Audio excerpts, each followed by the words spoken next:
Bonjour tout le monde. Aujourd'hui, nous allons voir comment créer une classe en C++. Donc, j'ai ici Visual Studio, j'ai créé un projet que j'ai nommé Chrono. Je vais donc ici aller ajouter une classe comme ceci. Alors, je vais pouvoir indiquer le nom de la classe. Donc, je vais l'appeler Chrono. Donc, j'aurai automatiquement le fichier .h et cpp qui vont être créés. Donc, lorsqu'on crée une classe, donc j'ai dans le fichier .h, je vais avoir la mention pragma once qui va nous garantir que nous n'aurons pas de redéfinition de la classe. C'est-à-dire que si jamais j'ai à plusieurs endroits dans différents fichiers où j'ai un include chrono.h, alors comme il l'aura fait une fois, il ne prendra pas la peine de le répéter et donc ainsi éviter les erreurs potentielles. Alors lorsqu'on crée une classe, j'ai le mot classe suivi du nom de la classe, de l'objet. J'ai des accolades qui s'ouvrent, qui se ferment, suivi d'un point virgule.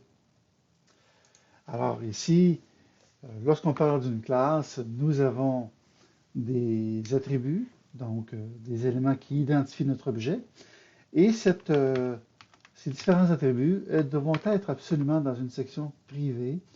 Alors c'est pour cette raison que j'ajoute la mention private, et je vais ici, comme il s'agit d'un chrono, ajouter des secondes ainsi que des minutes, comme ceci.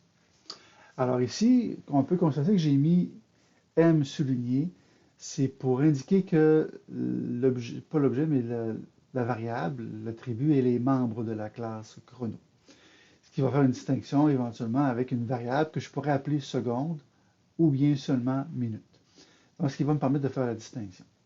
Alors, ils sont privés, ça veut donc dire que seule la classe chrono a accès. Donc, la question qu'on pourrait se demander, c'est comment fait-on pour avoir accès justement à ces différents attributs. Et la façon de faire, c'est d'ajouter une section publique, comme ceci, et en ajoutant des méthodes. Alors, moi, par exemple, si je veux obtenir la valeur de m secondes, donc comme m secondes, c'est un type entier, je vais donc utiliser int, suivi de get seconde, comme ceci, avec la mention const. Je vais faire la même chose avec minute. Alors ici, j'ai mis const. Pour quelle raison? C'est l'objectif. L'objectif, c'est de faire en sorte que je veux obtenir la valeur de seconde sans modifier celle-ci. Donc, comme je ne veux pas modifier la valeur de l'attribut, lorsque j'ai un get, souvent je vais mettre const parce que je ne voudrais pas modifier les valeurs. Alors, j'ai ici les méthodes get qui me permettent d'obtenir les valeurs. Je vais maintenant ajouter des méthodes set qui vont me permettre d'aller modifier les valeurs. Alors, en passant, des méthodes, on pourrait dire que c'est équivalent à des fonctions, mais elles sont propres à la classe. Donc ici, je vais faire void set seconde.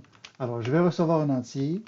Cet entier, je pourrais lui dire qu'il est constant, c'est-à-dire que je ne voudrais pas apporter de modification à la variable seconde dans la méthode. Et je vais faire la même chose pour minute, comme ceci. Bien sûr, si la méthode faisait en sorte d'aller modifier éventuellement la variable, alors bien sûr la mention const ne serait pas présente dans ce cas-ci. Alors j'ai ici le fichier .h qui a été créé, que j'ai pris la peine de créer. J'ai un .cpp qui existe. Actuellement mon cpp il est vide, sauf bien sûr la mention de faire un include chrono.h. Je reviens au .h puisque ça va être plus facile de créer nos différentes méthodes. Donc j'ai pris la peine de déclarer mes méthodes, mais j'aimerais aussi faire en sorte d'écrire qu'est-ce qu'elles vont faire, ces différentes méthodes. Alors, pourquoi je suis retourné dans le point H? C'est parce que si on voit comme un genre de tournevis, en cliquant dessus, je vais pouvoir lui dire de créer la définition de getSecond dans chrono.cpp, comme ceci. Alors, tout se crée automatiquement, donc je n'aurai pas d'erreur de frappe, d'erreur. Donc, la façon d'écrire une méthode, alors bien sûr, je réécris la même ligne, mais précédée par le nom de la classe avec 2 points. Alors ici, bien sûr, je ne retournerai pas 0. Ce que je vais retourner, c'est plutôt les secondes.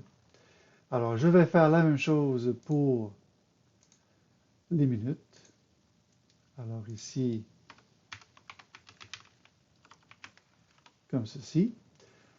Même chose pour, en ce qui concerne cette fois-ci le 7. Et puis le 7, donc comme je ne retourne pas de valeur, mais je vais affecter une valeur. Alors je vais donc dire que m secondes est égal aux secondes que j'aurai reçues. Et vous aurez deviné que pour les minutes, ben, ça va être le même principe, comme ceci. Excusez.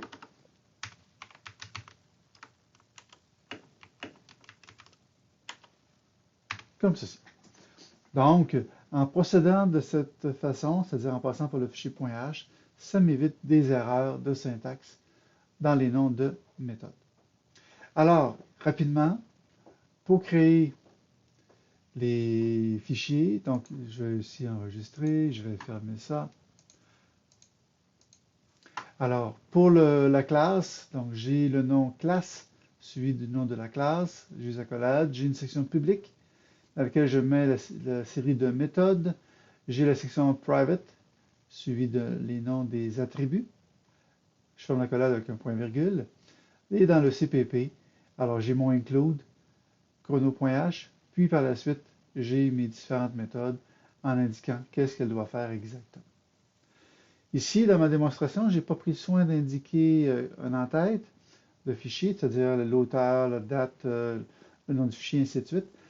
Mais je vous rappelle qu'il est toujours aussi important de le faire dans vos différents fichiers. Je ne l'ai pas fait ici, c'est simplement pour faire en sorte que la vidéo soit plus courte.